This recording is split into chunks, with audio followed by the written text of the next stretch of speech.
அடிக்கிற அடியில் தாரை தப்பட்டைகள் கிழிந்து தொங்க வேண்டாம் கிளப்புக்கள். அப்ப இங்க யார் தீர்மானிக்கிற சக்தி என்ன தமிழரசு கட்சி என்றதை மறைமுகமா ஏற்றுக்கொள்ளணும்.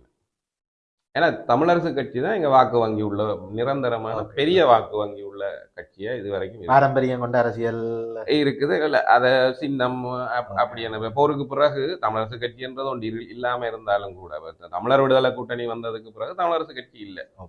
அதுக்கு பிறகு அது எப்ப வருதுன்னா ஆனந்த சங்கரி கூட்டணிய பிரிச்சு கொண்டு போனதுக்கு பிறகு 2002ஆம் ஆண்டு தேர்தலுக்கு பிறகான காலத்துலதான் தமிழரசு கட்சி திரும்ப வருது. அது என்ன தம்பி அப்படி சொல்லிவிட்டேன். இந்த காரை யாராரு வச்சிருந்தாங்க தெரியுமில்ல? யாராரு? மாந்தூர மகாராஜா வச்சிருந்தாரு, அந்த திருவனந்தபுரம் ஐனஸ் வச்சிருந்தாரு, ஹைதராபாத் நிஜாம் வச்சிருந்தாரு, அதுக்கப்புறம் ஒரு மந்திரி வச்சிருந்தாரு, அதுக்கப்புறம் ஒரு எம்எல்ஏ வச்சிருந்தாரு, அதுக்கப்புறம் சினிமா கவர்ச்சி நடிகை சொப்பன சுந்தரி வச்சிருந்தா, அதுக்கப்புறம் இந்த காரை நம்ம வச்சிருக்கிறோம். இருக்கேக்குள்ளே எவ்வளவு பவரா இருக்குண்டா. இந்த தமிழரசு கட்சி ஸ்ட்ராங்கா இருந்திருந்தா கவுண்டமணி கேட்டவர் இந்த கேள்வி என்ன பார்த்தேன்ற மாதிரி இருக்கு. அது ஏன்டா என்ன பார்த்து அந்த கேள்வி கேட்ட? இத்தனை பேர் இருக்காங்களே கேட்க கூடாதா? சொல்றான்.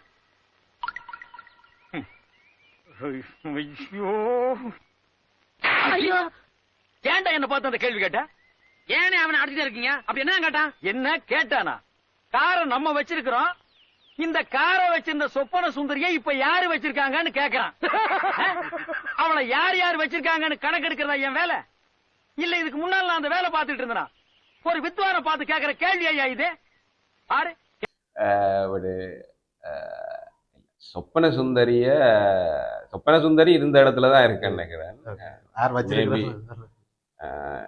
அதுக்கு யார் உரிமை கோர்றது இல்லை, அதை வச்சிருந்தவர்தான் வச்சுக்காரு. இப்போ அதை புதுசா ஒருத்தரோட கைமாற்றுறதுக்கு ஒரு முயற்சி நடந்தது. மேபி அது கார் போன மாதிரி சொப்பன சுந்தரி இந்த கார் வேறு யார்கிட்டயோ போயிட்டு நினைக்கிறேன். சொப்பன சுந்தரி திரும்பவும் பழைய இடத்துல அவருக்கு அங்கேயே இருக்கு.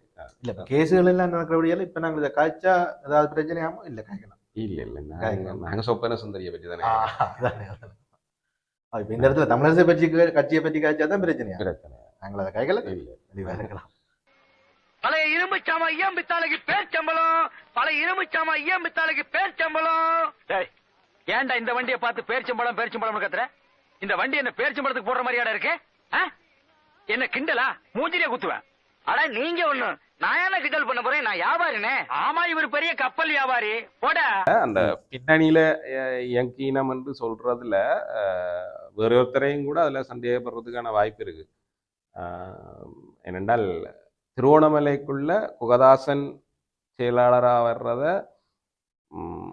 சம்பந்தர் விரும்பலை என்ற ஒரு நிலைப்பாடும் இருக்கு. அவருக்கு ஒரு கோபம் இருக்கு, வளர்த்த கடா மார்பில் வாங்கி அந்த மாதிரியான ஒரு நிலைப்பாடு. அவர்தான் கொண்டு வந்தவன். பாத்தீங்களா, அவன் வளர்த்த கடா அவனையே முட்டிடுச்சு.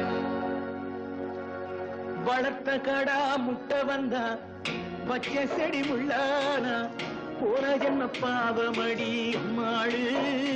அவர் தான் கொண்டு வந்தார். இவர் கனடாவில இருந்து கொண்டு வந்து தேசிய பட்டியலில் நாடாளுமன்ற உறுப்பினர் தாரதா கூறி எல்லாம் கொண்டு வந்து அதுக்கான முயற்சிகள் எல்லாம் செய்து கடைசியில் பிறகு அது குடுபடை இல்லை.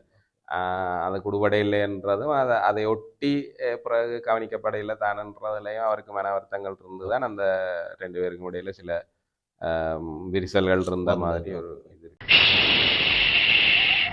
ஊரை தெரிஞ்சுக்கிட்டேன், உலகம் புரிஞ்சுக்கிட்டேன் கண்மணி, ஏன் கண்மணி ஞானம் பிறந்திருச்சு, நாளும் புரிஞ்சிருச்சு கண்மணி, ஏன் கண்மணி.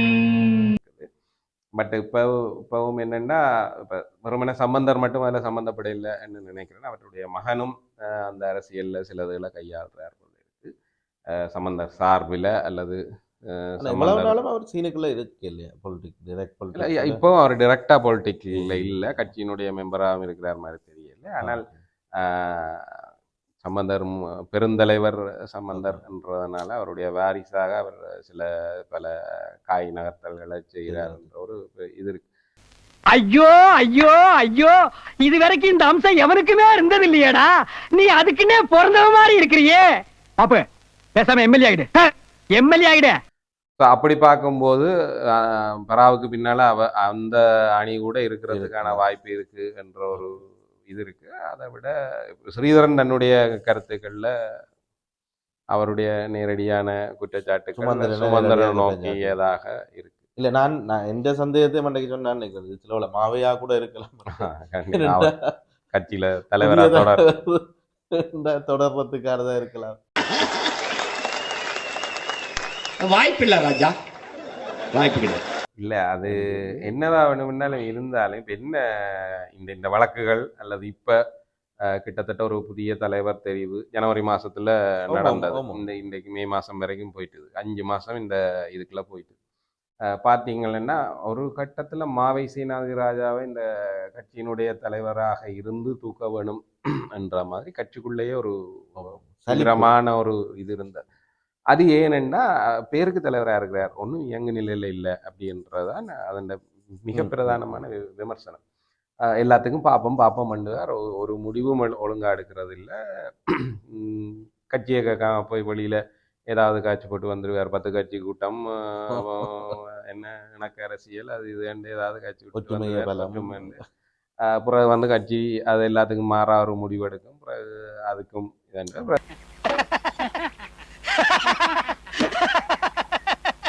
அரசியல்ல இதெல்லாம் சாதாரணமாப்பா, இதுக்கு பிச்சை எடுக்கலாம். கட்சி அப்படி முடிவெடுத்ததுக்கு பிறகும் திருப்பி போய் 10 கட்சியோட சேர்ந்து ஒரு போராட்டம் நடத்துறேன்னு வேற அப்படியெல்லாம் அந்த மாதிரி ஒரு வேலை செய்து கொண்டிருந்தவர். பட் கட்சியாக அதை புனரமைக்கிறது, அதை வளர்க்கிறது, அதனுடைய செயற்பாடுகளை திட்டமிடுறதுன்றதுல அவர் சரியான மந்தமா இருந்தார்ன்றது தான் அவர் மீதான பிரதானமான விமர்சனம். ஆனால் என்னென்னா இப்போ ஒரு புது அணி வந்து புது தலைமைத்துவம் கொண்டு வரும்போது